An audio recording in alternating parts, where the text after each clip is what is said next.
খবর শুনছেন India news TV থেকে। প্রথমে হেডলাইন্স। এখন থেকে নাকি বাতিল হচ্ছে আমার সোনার বাংলা আমি তোমায় ভালোবাসি।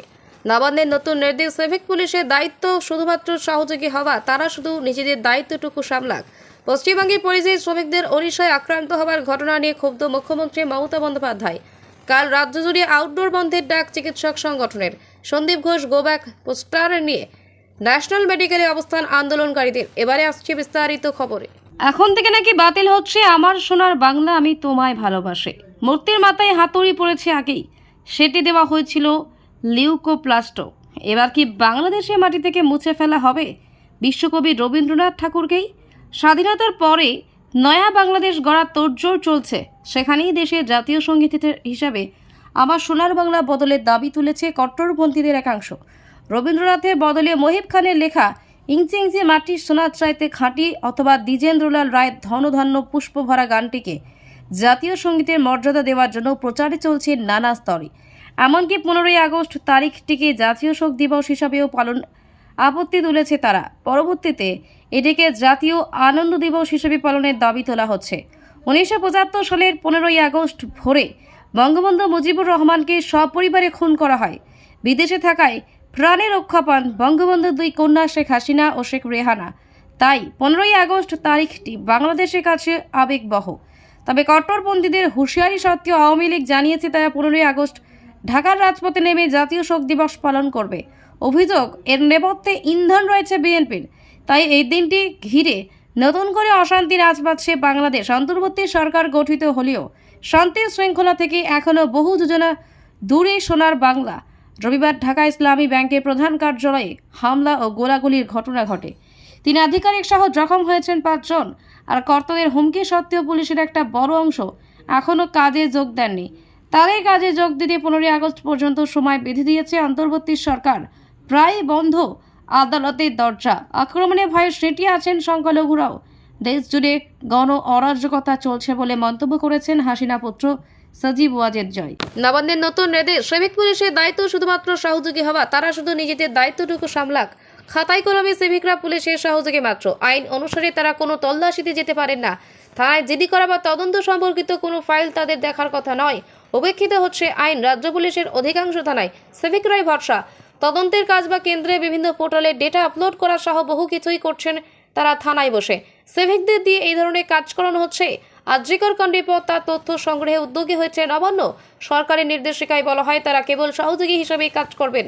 এক মামলার প্রেক্ষিতে হাইকোর্টে একই অভিমত দিয়েছে।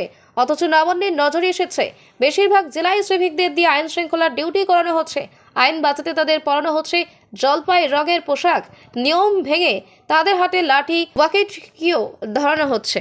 পশ্চিমবঙ্গে পরিযায়ী শ্রমিকদের ওড়িশায় আক্রান্ত হওয়ার ঘটনা নিয়ে ক্ষুব্ধ মুখ্যমন্ত্রী মমতা বন্দ্যোপাধ্যায়। পশ্চিম মেদিনীপুর জেলার কেশপুরে পঞ্চমীতে ওড়িশা যাত্রীবাহী বাস আটকে বিক্ষোভ কেশপুরে শ্রমিকদের। এলাকায় উত্তেজনা থাকায় ঘটনাস্থলে উপস্থিত কেশপুর থানার বিরাট পুলিশ বাহিনী। প্রসঙ্গত, বাংলাদেশে ঘটনার পরে ওড়িশার বাংলার পরিযায়ী শ্রমিকদের ওপর শুরু হয় অত্যাচার। বিভিন্ন সোশ্যাল মিডিয়ায় সেই ছবি ভাইরাল। তা নিয়ে প্রতিবাদে সোচ্চার হয়েছেন বিভিন্ন সংগঠন। পশ্চিম মেদিনীপুরে কেশপুর থেকে ওড়িশায় হকারি করতে যায় বহু মানুষ। তাদের উপর অত্যাচার চালাচ্ছে ওড়িশার মানুষ। সেই অভিযোগ তুলে মঙ্গলবার কেশপুর জুড়ে বিক্ষোভে সামিল হয়েছে শতাধিক হকার। কেশপুর মেদিনীপুরগামী ওড়িশার বেশ কিছু যাত্রীবাহী বাস আটকে বিক্ষোভ দেখায় কেশপুরের মানুষ। তাদের দাবি, ওড়িশায় কর্মরত বাংলা শ্রমিকদের উপর অত্যাচার বন্ধ হোক। সরকার অবিলম্বে এ বিষয়ে পদক্ষেপ গ্রহণ করুক। পুলিশের পক্ষ থেকে বসে থাকা যাত্রীদের উদ্ধার করে কেশপুর কিষাণ মান্ডিতে রাখার ব্যবস্থা করা হয়েছে। পাশাপাশি বাস দুটিকেও পুলিশের পক্ষ থেকে রাখা হয়েছে। এখন দেখার বিষয় বাংলা এবং ওড়িশা দুই রাজ্যে সরকারের মধ্যে আলোচনা করে এর সমাধান সূত্র বের হয় কিনা। যদিও এই বিষয়ে পুলিশ প্রশাসনের পক্ষ থেকে কোনো প্রতিক্রিয়া পাওয়া যায়নি। কাল রাজ্য জুড়ে আউটডোর বন্ধের ডাক চিকিৎসক সংগঠনের। জুনিয়র চিকিৎসকদের কর্মবিরতি আন্দোলনের মাঝে এবার সিনিয়র চিকিৎসকেরা ওপিডি বন্ধের ডাক দিলেন।